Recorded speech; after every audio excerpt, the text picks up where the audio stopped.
Yo, y'all know what time it is. NCOPD Live, Wednesday nights, prime time. We in the building. TPSGL is ready to go. I want all the smoke. Let's do this.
Ladies and gentlemen, what's going on? Welcome to another edition of NCOPD Live, hosted by yours truly, Staff Sergeant Hicks, hashtag the professional SGL, coming at you live from Beaumont, Texas.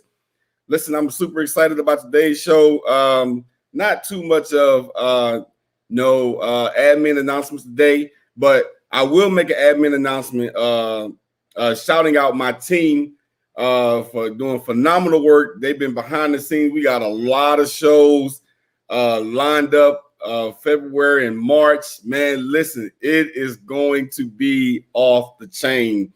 Some of the things that we're preparing for you all in March, man, listen, I cannot single-handedly wait. But I will say this, the team has been working behind the scenes, keeping me intact with what I have to be doing. I did a newspaper article interview. It's not published yet, but I did a newspaper article interview with SMA Daily and the AUSA team. Listen, it was fun. I'm waiting to see when it gets published. But I was definitely honored to be interviewed by SMA Daily and his team. So definitely shout out to SMA Retired Daily. And people want to call me when I'm on live. But SMA Daily and the AUSA team, Command Sergeant Major Retired Welch, for giving me the opportunity to interview me. Much more to come. Possibly going to be on the noon report of the AUSA page, so I'm looking forward to that as well. So it's a lot of things. There's a lot of things cooking up here at NCOPD Live. Also, my team wanted me to let you know, hey, all of those units that's been reaching out, man. Listen, I've had a great opportunity to be on MS Teams, talking to some units here, CONUS and OCONUS. I'm still doing that. If you want the professional SGL to talk to your class, of course, my cadre buddies back at the academy know all they got to do is call me.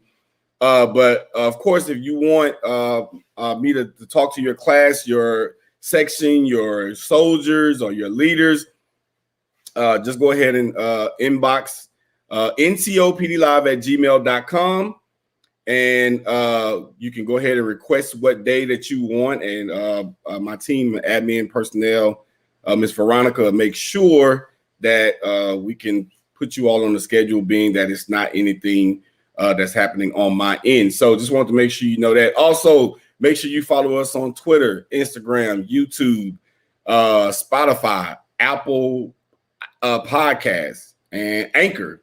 We're on all social media platforms. We haven't linked into LinkedIn yet, but that is coming. And I'm just going to go ahead and put this out there. As of now, no, the TPSGL will not be getting a TikTok page. We're gonna stay away from that for the time being. Okay, that's enough of the admin stuff. Because listen, tonight's guest, man. So I was introduced to him by my fellow comrade Oz. Oz told me about him last year, and so of course you all know that we're very, we like to see who we're gonna bring on the page. So You know, I like to sit in silence. I sat back. I watched a couple of things that he was doing, watched a couple of his videos, had my team look at some of his videos as well. And I was like, hey, you know, I think we need to give this guy an opportunity to be on the page. This was after I have spoken to him after watching. He doesn't know this, after watching several of his content before him and I talked. And I was like, hey, you know, I think this guy's pretty good. So without further ado, I'm going to go ahead and bring out tonight's guest, the one and only Song First Class. What's going on, man? Hey, what's up, brother? I'm happy. I'm so very excited to be here. How you doing? I'm good, man. I'm good, man. So, you know, before we even get you to introduce yourself, you know, we got to play quick. We got to play the 5-second rule, man. I told you, man, you got to be ready, man. I know. Hey, man. I get ready, right? Listen, I tell you what, I'm going to go ahead and explain the rules to you. Now, before we explain the rules, no one on NCOPD Live has ever declined to play 5-second rule. Now, you could be the first one in history to make history to decline and not take this assignment. Do you wish to take this assignment? Let's go. Let's go. We got this. All right. So here are the rules. I am going to ask you to name me 3 of something, and you have 5 seconds to name those 3 items. And I have 5 questions of such. You understand the rules? Okay. Yeah. Okay. The timer does not start until I ask the first question. As you can see, the timer is on 0. Are you ready to go? I'm ready. Let's get it. All right. The first question is, name 3 Army installations. Go. Fort Bragg, Fort Bliss, Fort Hood. 2.86. Great. Great. Pretty easy. You know they get harder, though, as the time go on, right? Track it. Okay, good. The next one. Name 3 DA forms. Go. DA Form 31, 41, 57, 41, 21, 66, 638. Dun, dun, dun. I stumbled on that. Yes, I tell you, man. All my AG comrades listen, you know, it's EO, it's form. We getting that. So we understand that you're at the non-commissioned officer Center Leader of Excellence, the USASMA as we know it, right?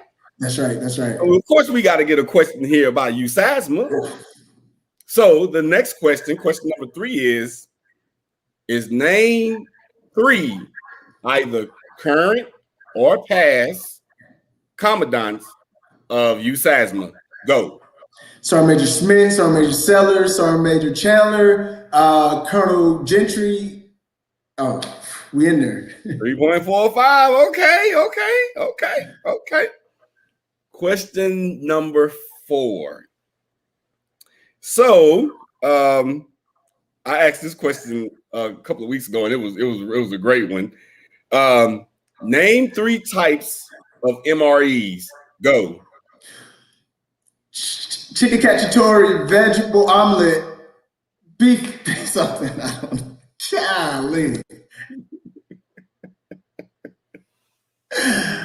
Golly. Last question. All right. I am failing on this miserably. You got 2 out of 4 so far. Last question is name 3. Now this is gonna jambalaya. Appreciate you, sis. This one is real. This one's gonna be kind of tricky. So make sure you listen to this. Name 3 sections on the NCOER. Go.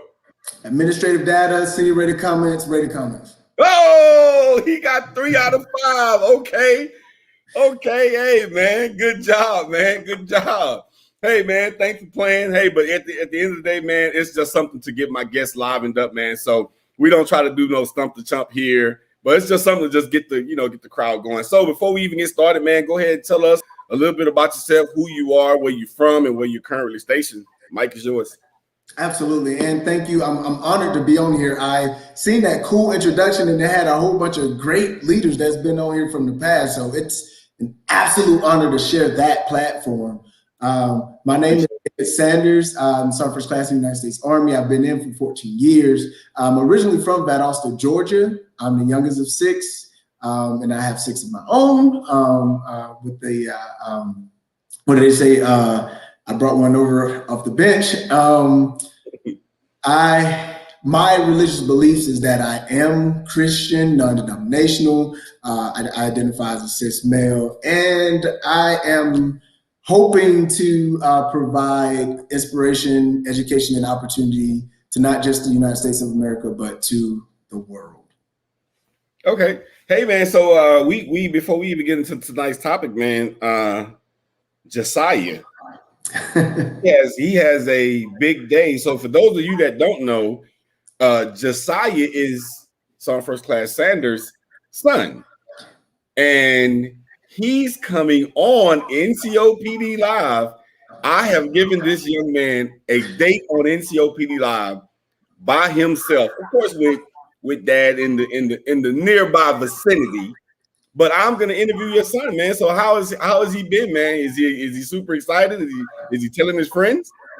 He is too excited. He's telling everyone actually, and I'm just honored to be his father, man. He brings me so much joy, that kid. I learned actually a lot from him. So a lot of the stuff I may be talking about today, I actually learned from him. Ah, man. So he's your son. So I guess plagiarism is authorized, right? That's right. Yeah, man. Hey, but no, he's a great kid, man. I'm super excited to sit down and talk with him. I think it's going to be a great opportunity for us as leaders and adults to hear some of the things that we're going to talk about from a child's perspective. There's so much that's going on in the world. So with that being said, brings me to my first question. It wasn't one of our talking points. With everything that's going on right now, and not just young boys, but even young girls, it almost seems as if it's kind of hard, to be a parent, to keep our children rooted within truth, in fact, and doctrine. My first question to you is how do you manage that, with your six kids, being able to tell them the truth of the matter of how things are playing out, not just in our country, but even in the world? Mike is yours. Yes, sir. So for me, I just started processing at a very young age. I'm not a believer of the tooth fairy, the Christmases and things like that. And, a lot of parents would like to scold me for not allowing my kids to believe. But I allow them to believe just in a controlled manner, right? We do share and celebrate the creativity of all of those holidays, but I give them the truth right out the gate. Hey, listen, this is what people celebrate, but this is the reality. When you lose your tooth, mom and dad places that money up under your pillow. When Christmas time comes, mom and dad evaluates whether you're being good or not. And so we determine whether you're going to receive Christmas and or birthday. So just being honest right out of the gate has really helped me. Another thing that I do with Josiah, because he's the only child here currently, but we process through movies as well. So while we're watching movies, I'm the dad that'll pause the movie and ask him how does he feel about something that's happened. And it's not only bad stuff. Even when good stuff happens, if somebody helps someone or if somebody shares with someone, I stop and I allow him to give me his thoughts on what he think about happened in the movie. And then I'll give him my direction, and then we'll move forward with whatever it is we're watching.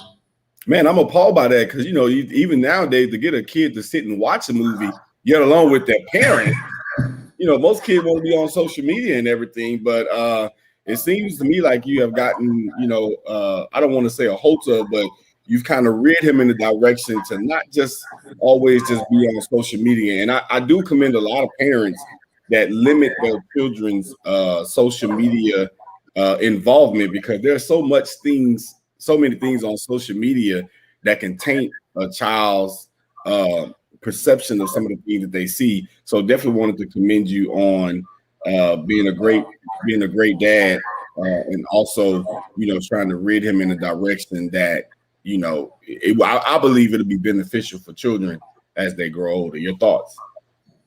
No, yeah, absolutely, sir. So I don't want to limit their exposure to certain things, right?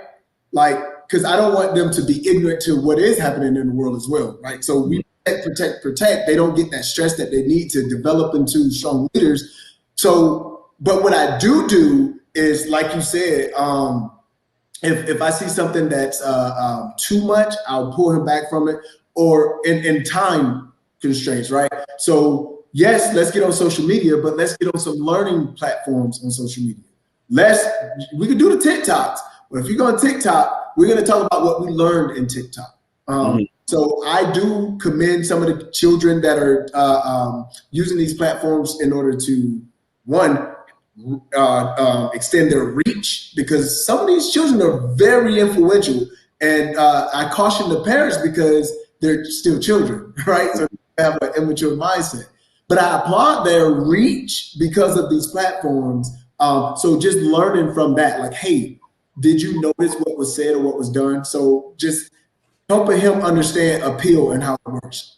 Emotional appeal, ethical appeal, logical appeal. Great, because it brings me to a question, man. And I promise you we're going to get to the topics, but this is how NCOPD Live rolls. Now, I'm listening to what you're saying. You know, we protect, and we don't allow them to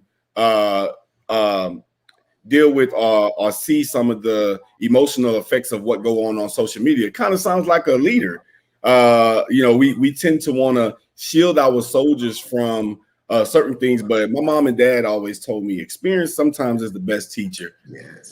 So we as leaders, sometimes we can get kind of caught up, and as we call it back in the day, I don't know why all my country people that on here, but we call it henpecked. You know, we only let them go and do certain things, and they we tell them that they can only do this. Like, how important do you think it is as a leader for like junior soldiers, instead of just sheltering them all the time, letting them experience some of those hardships and owning up to certain personal accountabilities, not anything unethical, immoral, or illegal, but just some of those, you know, just trials and tribulations that we go through as leaders. Yeah, I think it's very important for them to bump their head right against the wall. Benjamin Franklin said, "If you tell me, then I'm going to forget. Yeah. If you teach me, I might remember. But if you involve me, I'll never forget." Right? How allowing our junior soldiers to step into those leadership positions and not even make mistakes, because they may step in that position and outdo you, right? Or outdo us, right? But allowing them to have the experience, I think, is the most important part, because like Mike Tyson say, everybody's tough until you get punched in the face. You get punched in the face. Right. So they need to develop those face muscles, right? Take those heat rounds to the chest, but also be that leader that steps in and say, "Hey, Sergeant Major, hey, sir, I'm allowing my soldier to get this exposure. So whatever you know, they do or don't do, you know, put it on me." Right. So give them that security that, hey, yeah, I'm gonna still hear from my NCO or my leader if I didn't do the right thing, but at the same time, allow them to get comfortable with being uncomfortable. Being a leader is uncomfortable, right? And when you begin to get comfortable as a leader, you need to elevate your position. Okay.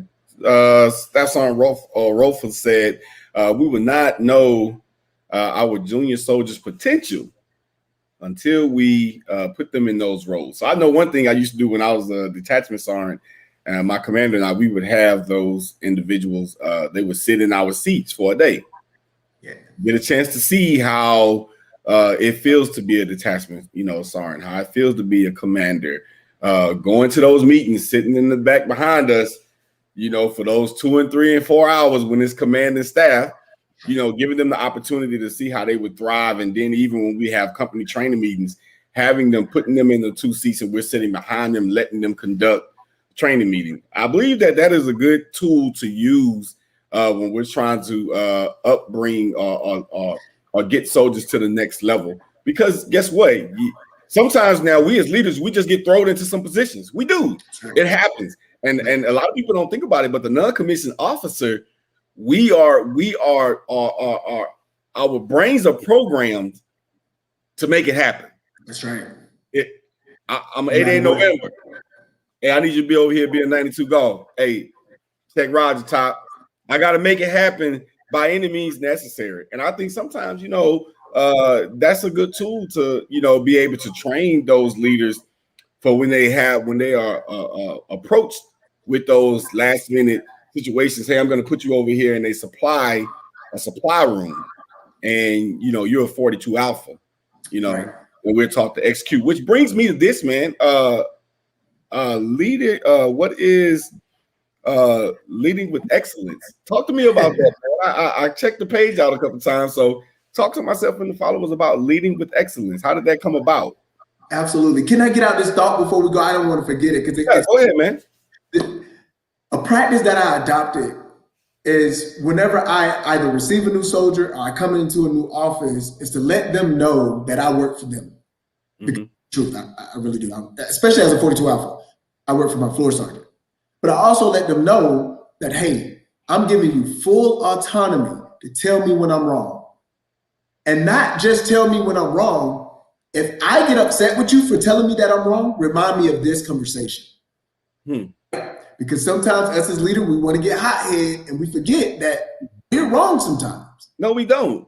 We ain't never wrong, right? Leaders ain't never wrong. Exactly. Oh, man, come on. Leaders, we always wrong. We can sometimes be wrong.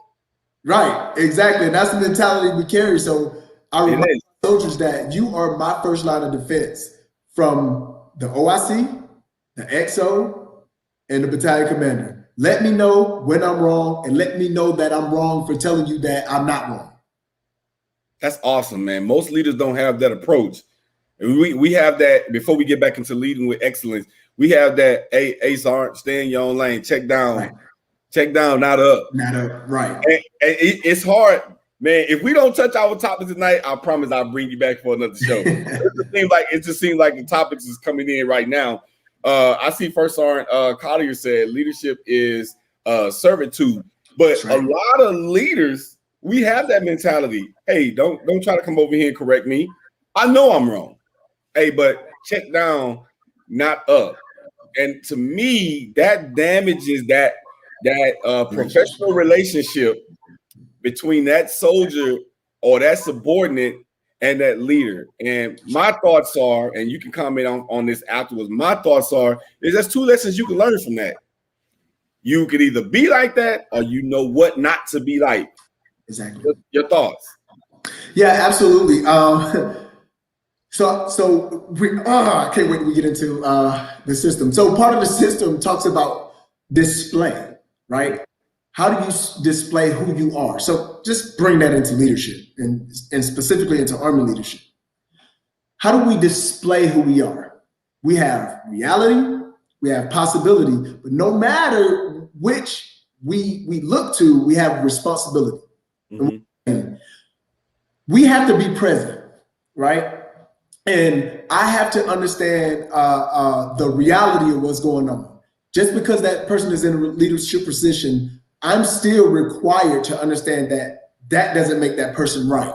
Right. Either accept what that person is doing, or I could look to, like you said, the possibility of being a better leader and changing or accepting a different understanding of what a leader should do. Mm-hmm. Whatever I choose to accept, I have now the responsibility to walk into that vision of what a leader is. Right, right.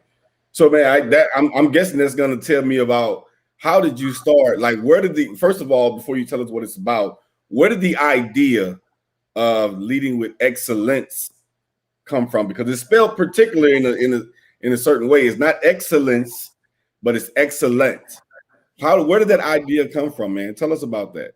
No doubt. So if we break down excellence, it's XL ants, right? Mm-hmm. And as Josiah said, it means work together and stay strong. Mm-hmm. That's what ants do. Ants work together, and they're the strongest animal by ratio in the animal kingdom. Mm-hmm. Some ants can lift up to 50 times their body weight, right? So it reminds children and it reminds young leaders that although you may feel small, you have the power to do some great big things. Wow. Especially when you work together. Man. So you know what? That's a good analogy to use, like in like some professional developments when you're sitting around what they used to call quote unquote under the yoke tree before the weekend when you're getting ready to dismiss with your squad or whatever. Like if we all were to work together like an ant, but that's going to require personal accountability, everybody pulling their own weight. That's right. To make the mission happen. If leaders were to, I agree, man, nice analogy. If leaders were to keep that same mindset of working as a team, as an ant, imagine how much we could, get accomplished instead of just always, like we call it, the crab in the bucket syndrome. Exactly. One person gets to the top, man, we want to pull them down. But if we all work together as the ant, man, just think about how much that we could, accomplish. And one thing I liked about what you said is about as far as I like how you talk about leading with excellence, but I want to refer back to when you talk about that leaders can be wrong. That's right. There's times that we can be wrong. It's hard for some leaders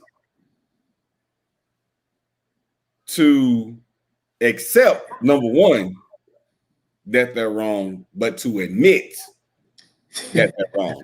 So I want you to talk to me about acceptance versus admitting. Do you think they both run hand in hand, that they both should go together, or do you just think it should be one without the other?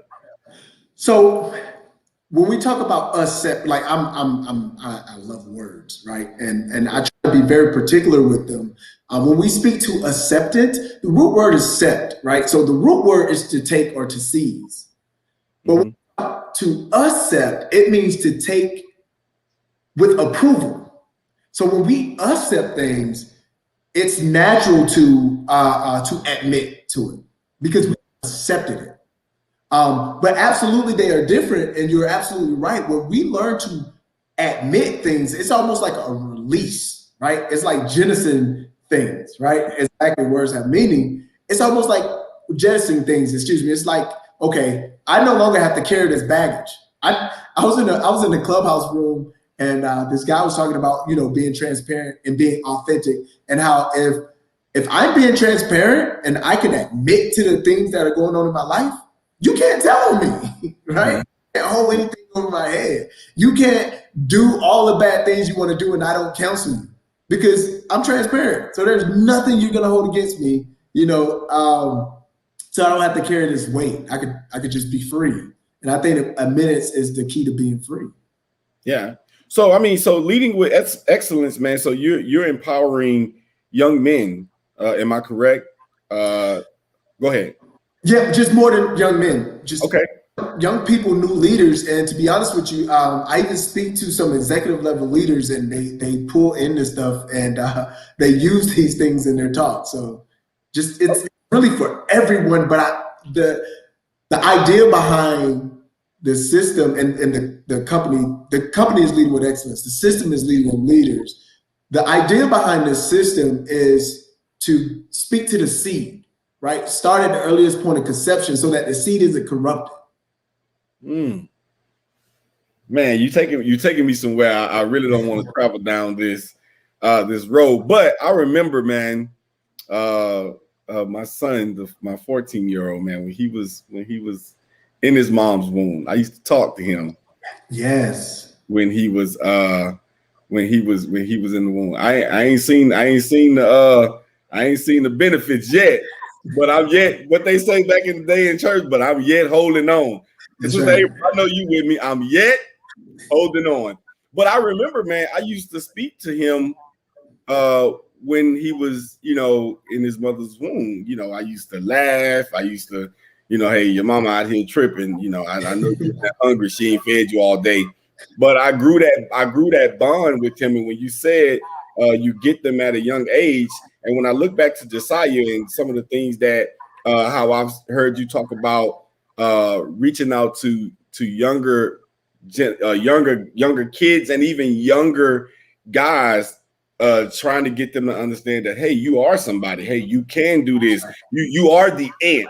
You can, accomplish whatever you put your mind to it. So, man, talk to me about your drive. Like, what's your drive and your passion behind doing that? Because let's be honest, man, as a young male in America today, and even a young black male, hey, man, it's other stuff that you could be doing. So, what's your drive and your passion to go after these type of crowds?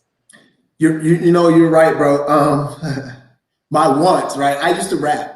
And I write poetry, and so that was my thing. I was gonna be a rapper, you know what I'm saying? And my brother is on here. Elaborate. And he knows me, right? I was a menace to society. I really was the stereotype. And even if you do a small search into our history, you'll see that we really did make a lot of mistakes, And, there just came a time in my military career where I was confronted with my past, and I had the decision right then to change who I was. Right, I was in a real dark place in my life, and when these things came up, I had no choice but to be transparent. Right, and I was confronted with my past. I'll leave it at that. And I remember what all of the wrong that I had did in the world. And a lot of my friends, they would say, you were always a natural born leader. And I struggle with that. Like, what does that mean? What are you saying? And I began to do some soul searching, and I realized it wasn't me. It was the influences that I had in my life, right? And the fact that I was able to accept those influences is really what separated me from some of what's going on in my past life still today, and who I am today. So it was all about being confronted with reality. What's real? What are you really doing? Right? You're a senior leader in the United States military. At the time, I was an E6 promotable, but you're a senior leader in the United States military, telling other leaders how to be in your professional life, but in your personal life, you're still not living the Army values. Mm-hmm. And I struggled with that, so I had to change it. Man, so I was talking to, I know he don't mind, but I'm going to put him out there, man. I was talking to Oz this morning, and we was talking about the stigma of, when we deal with things in our past, like to go and like get help or like to go and talk about it. Isn't it ironic that sometimes we as leaders, we can help everybody else but ourselves? Yes. We can help everybody else, get over their issues, their fears, and, or whatever it is, mentor this individual or mentor that person. But when it comes to taking care of our individual selves, it's like we can't do that. And so Oz and I were talking this morning, and we were just talking about just even as men. So like I'll be fully transparent. When I first came back from my first deployment, when I was married at the time, when I first came back from my first deployment, of course, I had seen some things over in Iraq. I was on Camp Liberty, so it's not like I was in a bad place, but I mean, we were in a place where they wanted to attack, shoot rockets over the mortars over the fence, and we got to get up and go up. Nobody has ever seen that. Nobody has seen that before. Right. Nobody. You go and you see that type of stuff. You're like, even though you're on Camp Liberty, it's still a difference for individuals when they go into that type of environment. So when I came back, man, I automatically thought like, oh man, I'm good. I very seldomly went out the wire, ran a few clips here and there, but for the most part, hey, I was a fobbit. I'm good. But I knew the things that I had saw and that I had dealt with, but it was that sense of that masculinity, that manhood, like, nah, man, I can't do this. But I even remember talking to so many other people about, hey man, when you're dealing with PTSD, man, you need to go get help. But I wasn't drinking the Kool-Aid. And it was at that time my ex-wife had told me, she was like, hey, hey D, you're different. You need to go get checked out. Nah, man, I ain't gonna get checked out. Cause I thought, now get this, this is contradictory. I thought going to see help was soft. Right. But I was telling other people to go get help. But I wasn't, it baffles me, man. I can laugh about it now. It baffles me about how you say, like, we think as leaders, like, and I was like, nah, man, I ain't going to get help. And it wasn't until my grandmother, I had an incident at home where I blacked out and I actually got into it with my biological father. Like, literally, we almost went to blows. And I remember this day when it happened, I had to go and speak to my grandfather, my dad. I call him my dad. And he was the one, if you wanted to call a family meeting, he was the one you talked to. So I told him, I said, we need to get everybody together. We met down at my uncle's house, and I just began to pour out to them some of the things that I saw and some of the things that I had to deal with while I was in Iraq. And I cried out that I wanted to get help. So I like how you put that, like, leaders, we can't be, contradicting that, we are hypocritical, I should say, to say, hey, go drink this Kool-Aid that I made, but we don't want to drink it. Let's make this. What you did was you established a security blanket. Mm-hmm. Your grandfather offered that security. You trust him, right? Just like a bank, you secure your funds in a bank and they call it a trust. You trust him, right? Mm-hmm. Protect your interest. Yeah. Same thing with junior soldiers. They have to be able to trust us. Yeah. That they can share their interest with us. Yeah. If they don't feel secure, they're not going to share with us. And this is so I had to learn, like, Dave, you're preaching, bro, but you're not practicing like you said. I wasn't practicing. And I was running with that. And not only did it make me change my thinking, change my behavior, change my practices, I wanted to go deeper. I wanted to reverse what I had done. Mm-hmm. And it started because I wanted to do the MRT training. I love it. Go into the hood and teach MRT. Yeah. And the Army was like, yeah. Oh, no, we can't, because the intellectual property is shared between them and the University of Pennsylvania. So they both said, yeah, initially. And then they came back and said, well, we can't because, the intellectual property agreement, we don't know who owns it, whatever. Mm-hmm. And I pray to God, bro. Yeah. So you shared something which brings me to my next point, man. You shared something earlier about history, and I shared something about my history, and that's one of our talking points. Like, what do you say to leaders about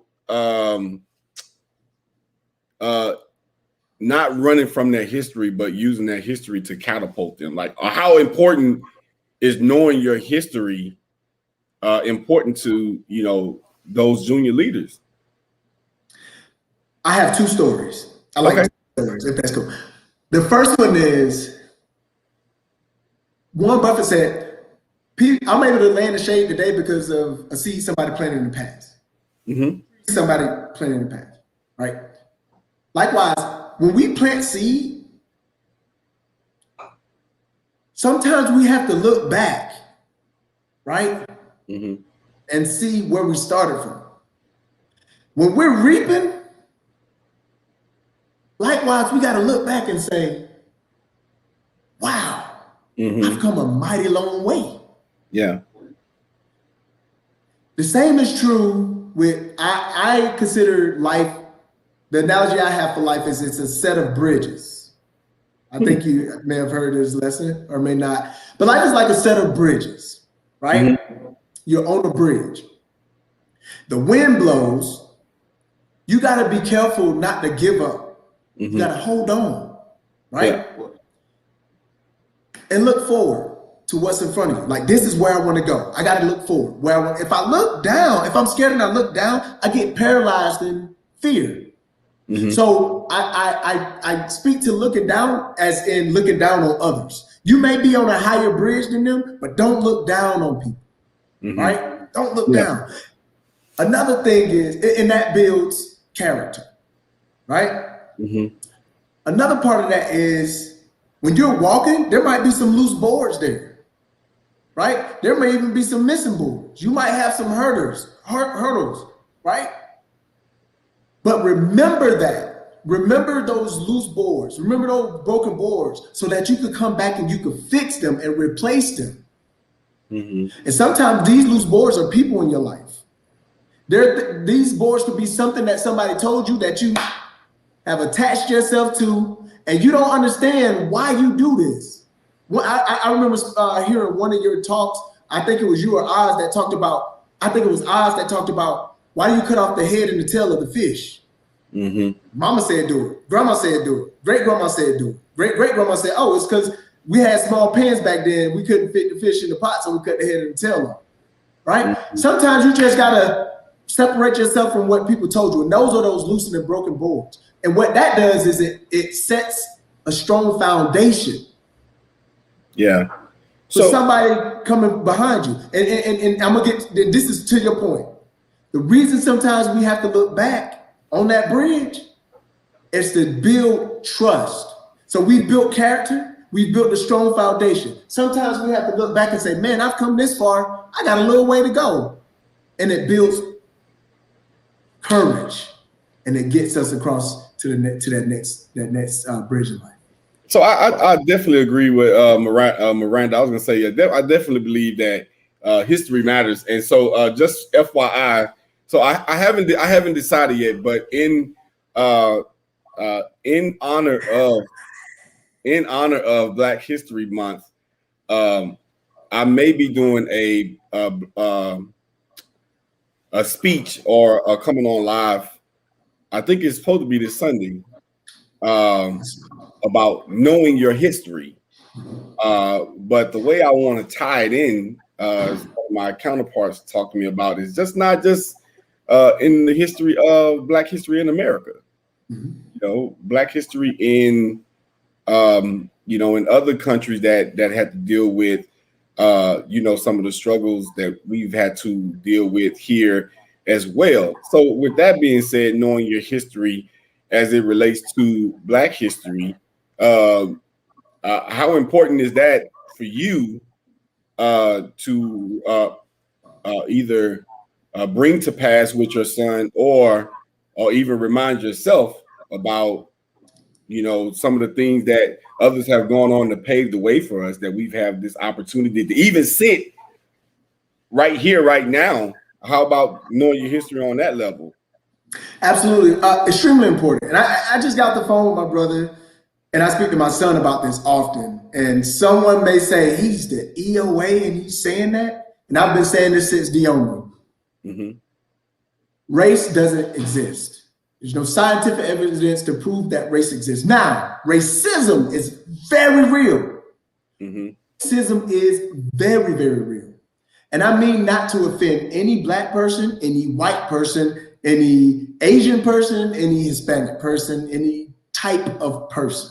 Mm-hmm. Not to offend anyone, but when I consider race, we came, in my perception, we came from Adam or Atom. Mm-hmm. The OM that split over time after the Big Bang, or ADAM that split over time after God breathed into the nostrils, right? Mm-hmm. That's my belief. Adam or Atom. And we split. And some of us went into caves. Some of us went onto beaches. Some of us went into deserts. Some of us went into rainforests. Some of us separated from the sun. And so our skin color changed, our type of hair changed, our eye color changed based on survival. Mm-hmm. When I look at human beings, I say to myself, wow, you survived. Mm-hmm. And when we search for identity, I think where we need to start is with our purpose. Because if we get wrapped up on this shell, then we'll miss what it is that we're supposed to, that we were birthed. We were birthed with a purpose. Mm-hmm. Man, you sound like Jack, man. I know Jack watching, but go ahead, because he talks about that. Yes, he does. Hey, the message may not be for everybody, but you know it's for somebody. And that likewise, people don't have to accept this message, right? Don't have to accept what I'm saying. But for me, 2012 is when I denounced race. I was funny. I was having this debate with somebody on the line and telling me, you don't even know who you are. Oh, I am. You still think you're Black. I am black. What are you talking about? Mm-hmm. Allows me to do some. I don't like being told something opposed to what I believe, because you're gonna make me prove to you. Mm-hmm. Prove to me. Because as I began to search and to search and to search and to search and to search to prove that black is a race, I was disproven. Yeah. Wow. So it starts with acceptance. You have to accept who you are. Yeah. And you get to determine that. We have to realize you get to determine who you, yeah, other people have perception and they're going to call you things, but you don't have to accept that word over your life. Mm-hmm. The choice to accept. Look, slavery happened, and I'm not steamrolling that. That was a very, very dark time in our short history as a nation, but it did happen. Mm-hmm. Now, here's the thing. Do we revive slavery every time we speak life into what happened? Or do we move forward by speaking life to what could happen? Okay. I think about, and I don't want to get into some of the thoughts that I was thinking about if I come on and do this Black History message on Friday, but I look at knowing the history of those that have paved the way for us. I deem it critical to, and I'm gonna say this, speaking directly to the young males of color. I deem it critical to that particular group of people, specifically because of this. Least we forget the sacrifices that others bore on their backs for us to have the privilege and the opportunities that we have in today's society. Even though today's society isn't perfect, but here's the good thing about it. Back in those days, society still wasn't perfect. So it's okay. It's safe to say that no society is going to be perfect. But I'd like to challenge young men of color and even older generation men of color as well, as to go back and search the history of what some people of color went through for us to have and enjoy some of the luxuries that we have, to be able to walk into a bank and put your money in a bank, or when you're in a building of any type, that you're able to drink out of any water fountain that you can, because it wasn't just too long ago that we weren't afforded those opportunities. So I believe knowing your history is totally, I got to get off of that because I'm going to be getting into some of the things that I'm going to be talking about if I do this on Sunday. But we can't forget.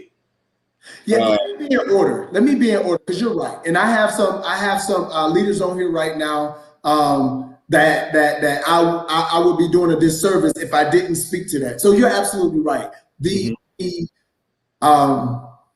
contributions of an oppressed people in this nation, right? And now you got to work with me. You got to understand that I believe we all did this to ourselves, because we all are one people, right? Mm-hmm. So there was the oppressed and the oppressors, and those that were oppressed, and those that colluded by doing nothing.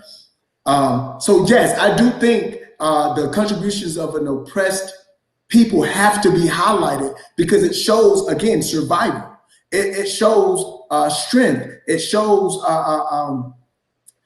there's great honor in the things that they were able to overcome.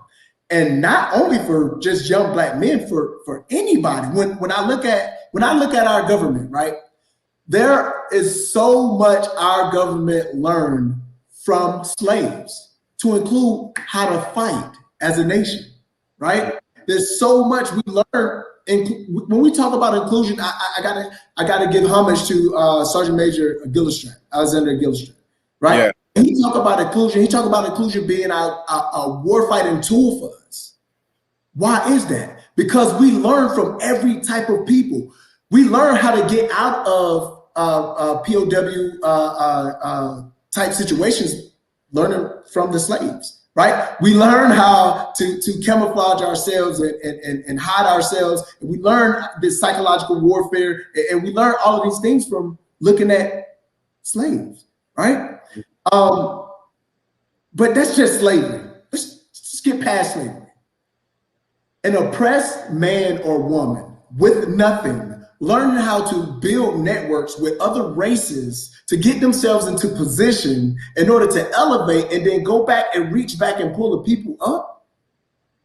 That says a lot to the being magnetic, because that's all leadership is. Pulling together resources, people, right, to accomplish a goal and make things better. That's leadership. Because you're not always the best, but when you learn how to leverage people and you bring people together, that's leadership.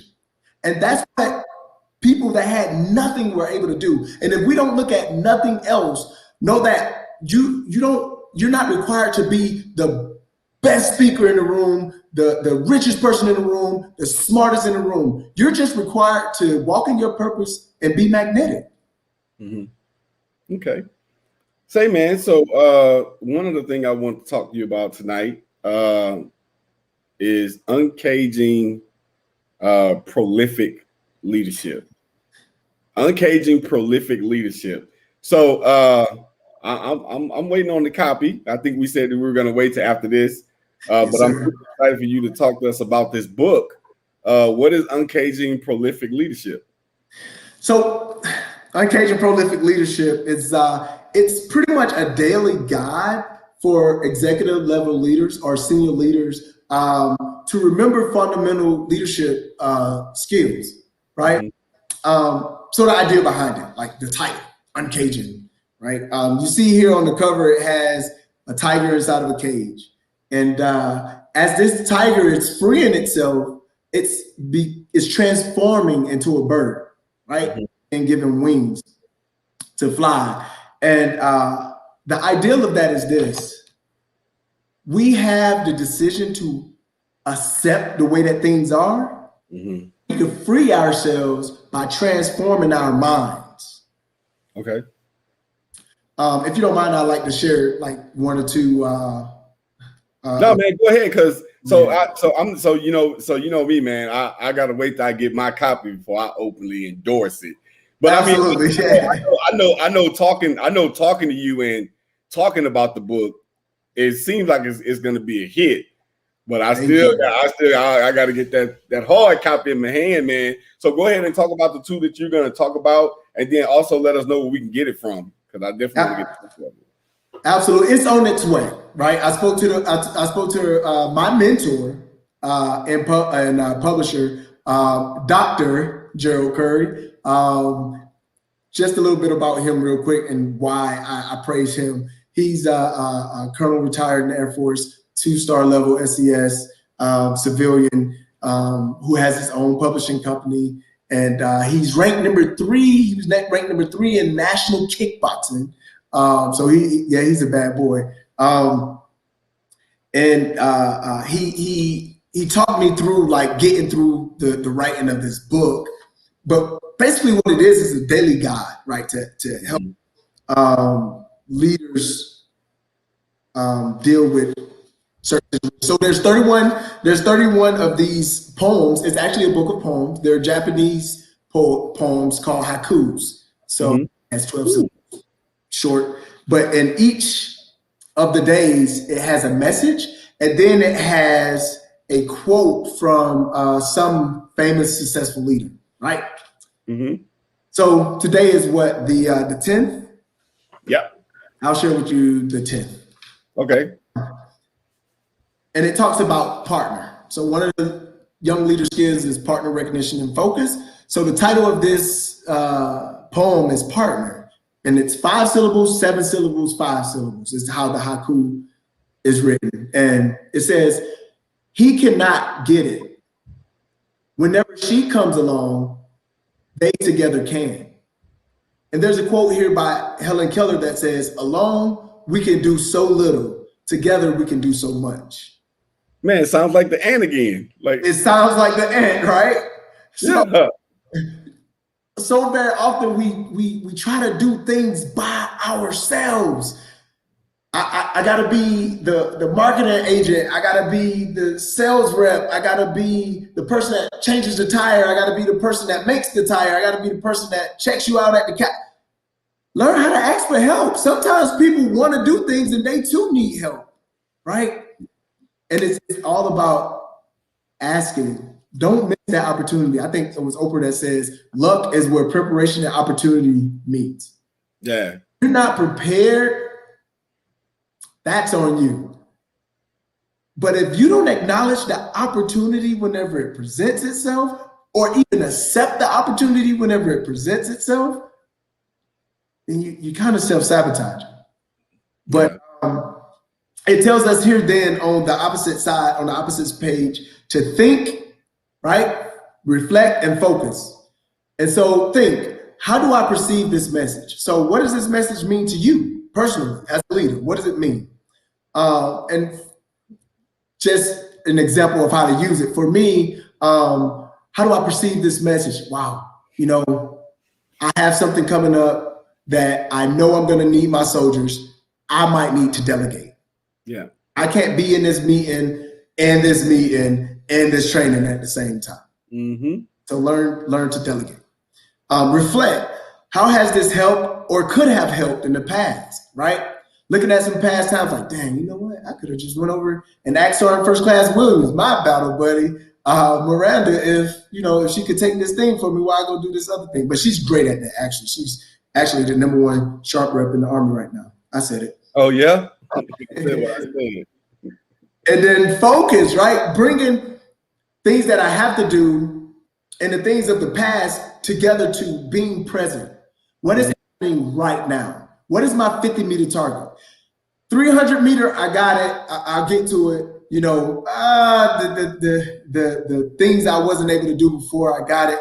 But what are my requirements for my vision right now? So think, focus, and then reflect. Or think, reflect, and then focus. So my last two questions. First question is, what inspired you to write the book?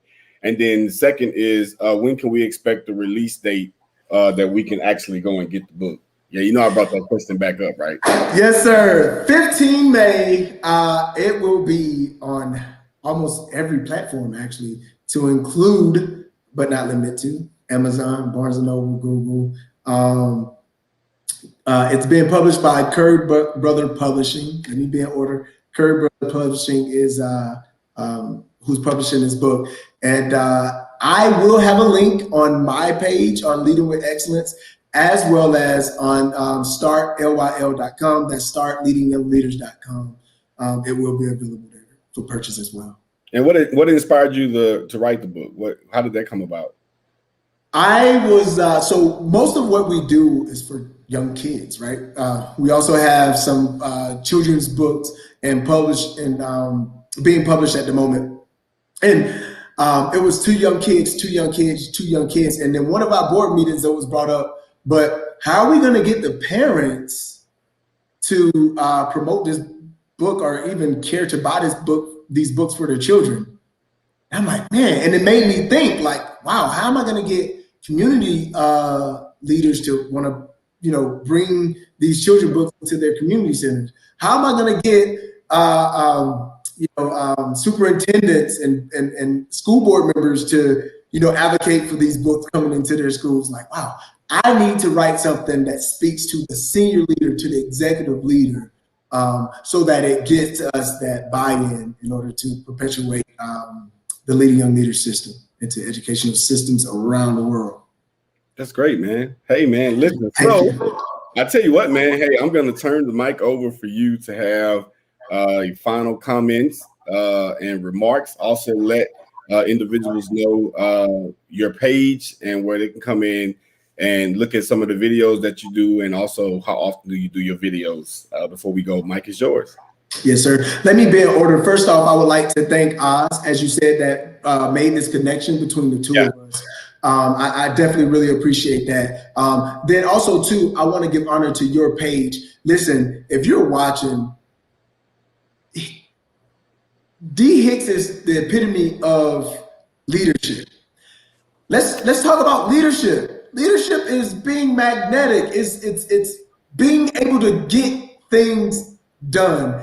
And this great leader has pulled in many a great leader onto this platform in order to talk about some really, really pressing concerns, and has even birthed in other leaders such as myself and other platforms, leadership, military leadership platforms, to go forth with doing the same thing, right? We may not all catch his show. There are some other shows that were inspired by his show, where you may get that leadership knowledge and information.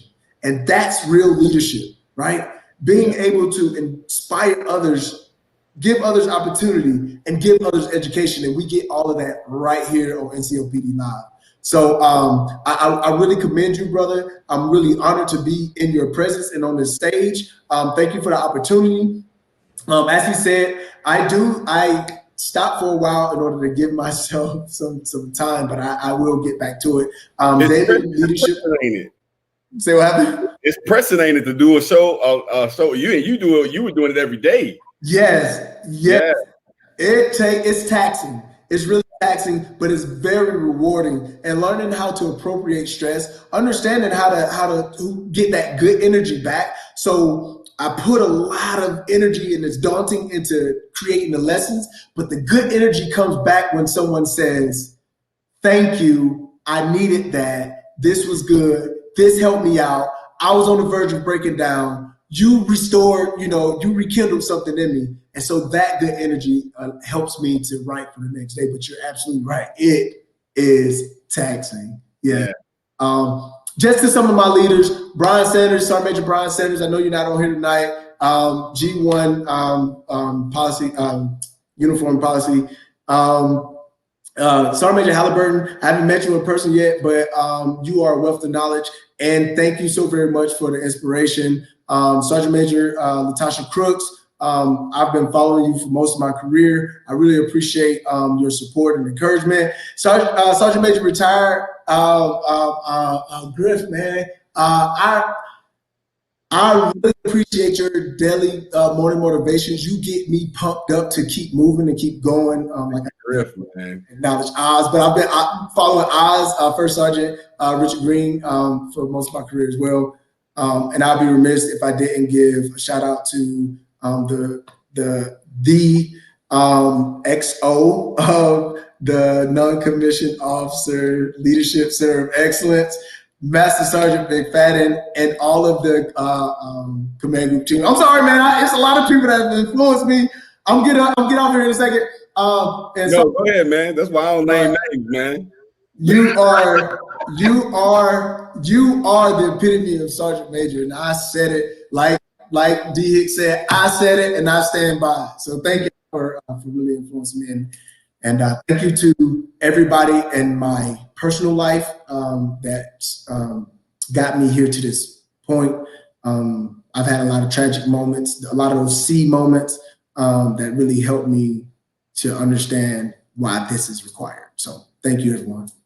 Hey, man, listen. So my final and closing remarks and comments, man. So listen, I don't talk about it a lot, but I know that I've even came in contact with people that was starting their platform, and they reached out and they asked for advice and the tools of the base of how to get their show off. And one thing at NCOPD Live is that I don't look for accolades. Somebody called me and I got a product that's working, whether they do their page exactly like mine or they tweak it, that whatever works for them. Hey, it's a lot of other things out there other than just NCOPD Live. I'm thankful for the following that I have. I cherish this page and the things that I bring on this page and the things I talk about it. But I would definitely be remiss that I tell people a lot of times that everybody don't understand what goes on behind the scenes. Like my admin reaching out to you, hey, Sergeant Sanders, I need your bio. I need this, sending me this, and they make my job way easier where I can sit and just be able to say, get a text message that morning, a snapshot of what I got going on the calendar that day. Okay, I know I got to do this 12 o'clock phone call. So sometime today I got to make time to be on the phone with SMA Daily and Sergeant Major Retired Welch to do this phone interview, you know. So the people that work behind this platform are phenomenal. So definitely want to shout out to my team. Also, listen, before I get off of here, one of the things I'm going to talk about, because I want to make sure I say this, one of the things I'm going to talk about is listen. So we're doing something here coming in March where I'm going to host a panel of recruiters. Yes. Different areas, different demographics. And we're going to come on. There's one other individual that I'm waiting on, but I'm going to host a panel of recruiters here on this page. And they're going to be talking about a host of things, the life of a recruiter, how to balance time. What do you do? What do you do when you get, there go one right there. What do you do when you get rejection from a recruit and you're trying to get, you was on the cusp of signing that recruit? You know, how do you bounce back? We don't ever hear from recruiters. And to my drill sergeant population out there, listen, I ain't forgot about y'all. My team let me know, hey man, now look, if you do recruiters, you're gonna have to do drill sergeants. You're gonna have to do instructors. Well, right. I got the instructor piece locked down because I'm an OSGL. But man, I'm super excited about that. Getting ready to do that as well. And as always, hey man, y'all know the motto. If you see something wrong and you felt, before I do that, so I will make sure my marketing director and advertisement person, if I'm gonna do this Sunday, I'm thinking about pushing it to the following Sunday, but whenever we decide that I'm gonna do this Black History message, then we'll make sure we post it onto the page. That way everybody can be tracking it. I promise I'll give y'all ample enough time to be able to check it out. So like I was saying, as always, y'all know the motto, say it with me. If you see something wrong and you fail to do something about it, then guess what? You have just created a new standard.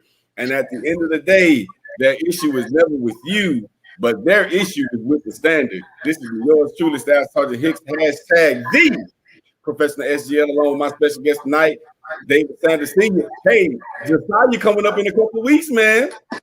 Tell my guests I said get ready because I'm looking forward to speaking to Josiah Sanders on the 3rd of March, man. So hey, let him know I said I'm ready to talk to him, man. I most certainly will. And thank you for the opportunity. He's excited about it. Yeah. Hey, y'all have a good night. We'll be talking to y'all on the other side. Yo, y'all know what time it is. NCOPD Live, Wednesday nights, prime time. We in the building. TPSGL is ready to go. I want all the smoke. Let's do this.